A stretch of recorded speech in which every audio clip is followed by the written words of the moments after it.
Welcome back, welcome back. My next guest rose to musical fame and fortune in the era of 1990s Britpop as part of that hugely successful rock band, legendary one could say, Oasis. After world tours and record-breaking album sales, Noel Gallagher retired from the band in 2009, not looking back in anger or anything, but to embark on a solo career.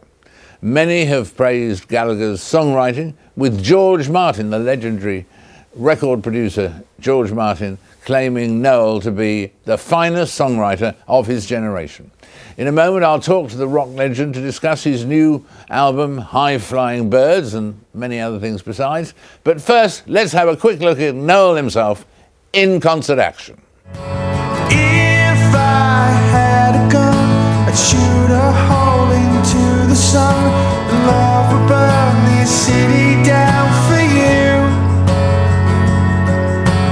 If I had the time, I'd stop the world and make you mine, and every day would stay the same with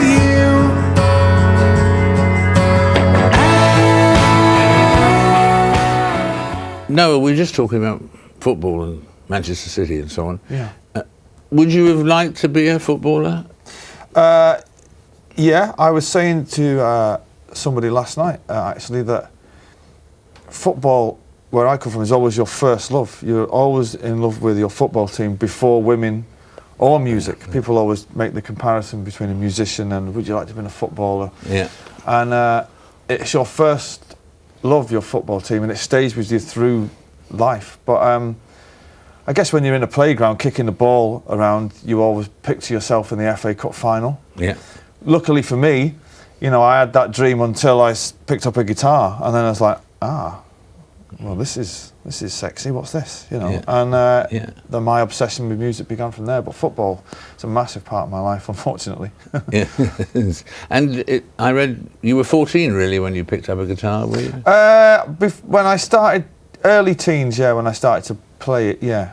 I mean, we had music lessons at school, but I can't even recall doing anything in music until there was a guitar in our house. For some reason, nobody's ever got to the bottom of why this guitar was there, because nobody could play it, and it was just kind of behind a door somewhere. And I picked it up, and I guess must have had a moment of alchemy, because I was an inquisitive child and never put it down. Do you know what I mean? It was like, well, this feels good. And how soon before you realised that you had this incredible ability to write the music as well as play the music?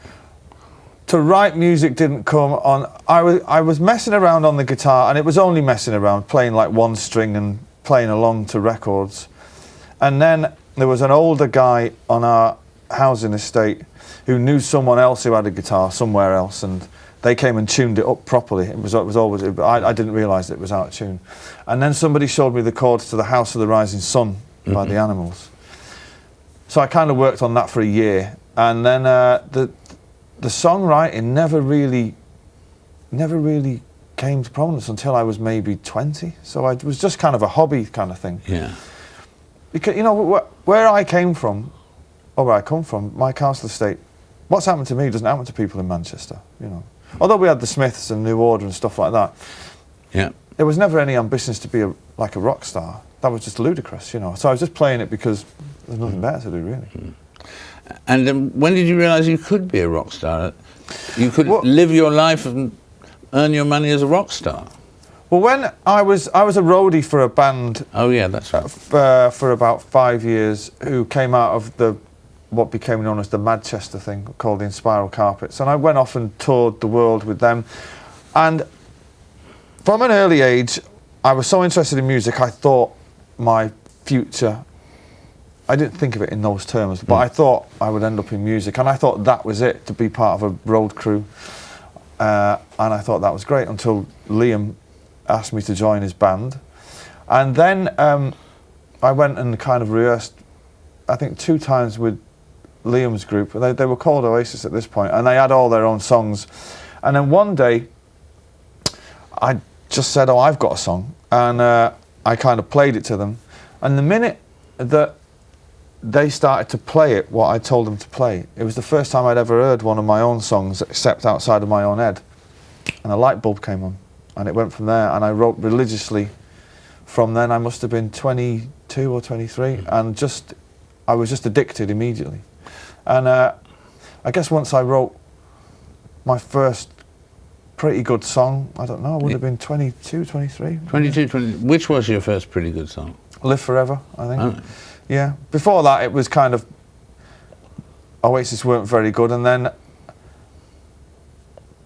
some of my mates actually were in bands at the time, said that I went to bed one night as one songwriter and woke up the next day and kind of was writing completely different music, and I don't know how that happened, but does it come to you? I mean, or do you summons it up? The songs fall out of the sky for me. I'm lucky enough that I don't have to work at my craft. But saying that means that everything that I create is, I leave it all to inspiration. So it's 1,000% inspiration. So it means that, you know, I don't go to a room and chip away and, oh, today I'm going to go and write something. I just wait for them to fall out of the sky. And so it means I can go months without writing anything because I'm not inspired. If you didn't write it down somehow, is it possible you'd forget it? No, I never write it down. No, it's all in there. All in there? Yeah, all in there. So you're not worried about forgetting it? No, that's interesting. Well, I've never learnt anything, so I can't forget it. You know, I was never taught guitar by anybody. I kind of picked it up along the way. And I was never taught to sing, and I was never taught how to write songs, you know. So when I've got a few chords together and I'm inspired to write a song, the words just form over a matter of weeks, you know. And I very rarely write them down. And the songs that you do write down, in case you forget them, are the ones that usually end up as B-sides or something because they're not very good. The ones that you remember, the words that stick, they're usually the good ones. They're the good ones. Mm.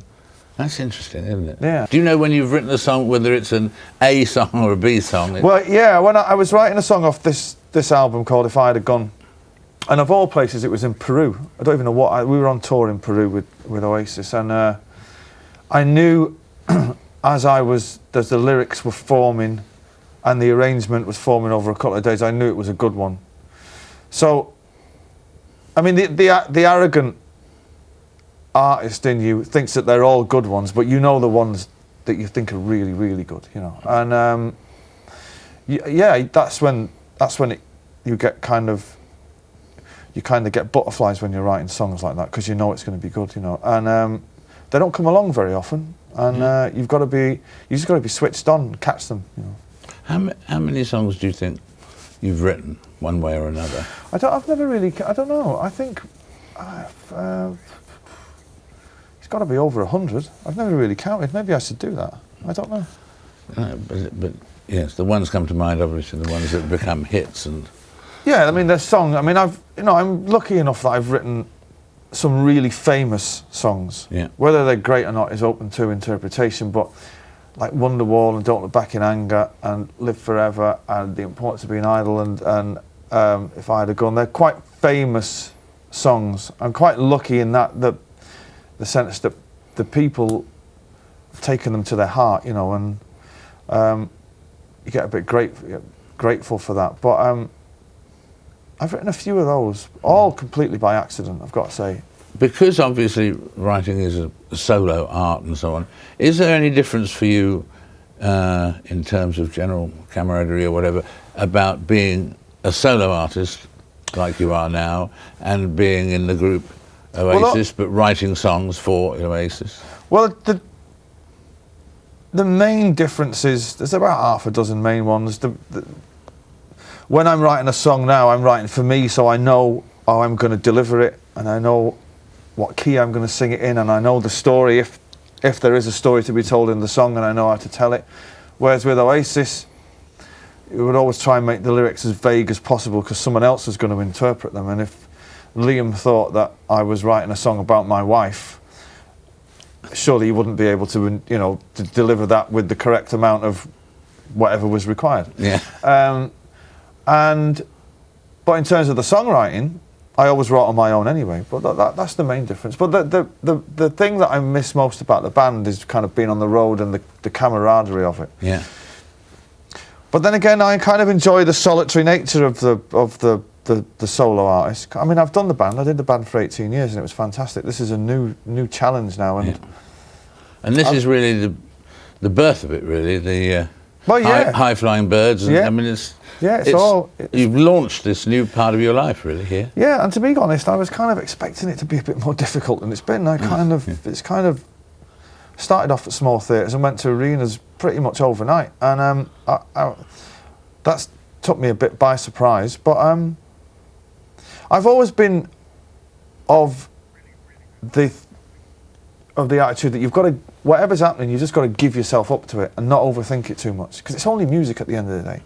You know, it's only concerts that you're doing. It's not, you're not trying to, you're not trying to come up with a, policy to cure the ills of the Middle East. You know what I mean? It's only entertainment. That's all it is. And I demand to be entertained as much as anybody else. So I'm kind of just having a good time, and hope everyone else is having a good time. And was anyone your inspiration as you were starting with the old guitar and so on? The people that have inspired me the most have been Elvis, the Beatles, the Sex Pistols, Paul Weller, Morrissey and Johnny Marr, the Smiths, and the Stone Roses. That would be it, really. They would be if I could describe my sound or whatever goes into me making music, any song that you ever hear will have an element of either, maybe one or two of those people in its makeup, and that's always stayed with me. I guess your influences are formed at a very, very early age. I've discovered lots of new music along the way, but when I go back to when I'm writing songs, it's always from a base of the classic British sound, I guess. The classic British sound. That's a good phrase for it. Yeah. And the greatest love song you've written? Intentionally, the greatest love song I've written is a song off my new album called "If I Had a Gun." But saying that, the most famous love song that I wrote, which is really about nobody in particular, is "Wonderwall." This is everybody's kind of wedding song. You know what I mean? Yeah. And so that's my most famous, but I didn't intend it to be that way. Do you know what I mean? I was making that as vague as possible. And Wonderwall, what is it? Nobody really knows. And but "If I Had a Gun," I was written about my girlfriend, who has subsequently become my wife. Happy ending. Hey, I suppose we've got to take a break here talking of endings, because I could carry on this conversation forever. Let's carry on another day, can we? Thank you very much. Great. Thank you very much. Holding on and waiting for the moment for my heart to be unbroken by the sea.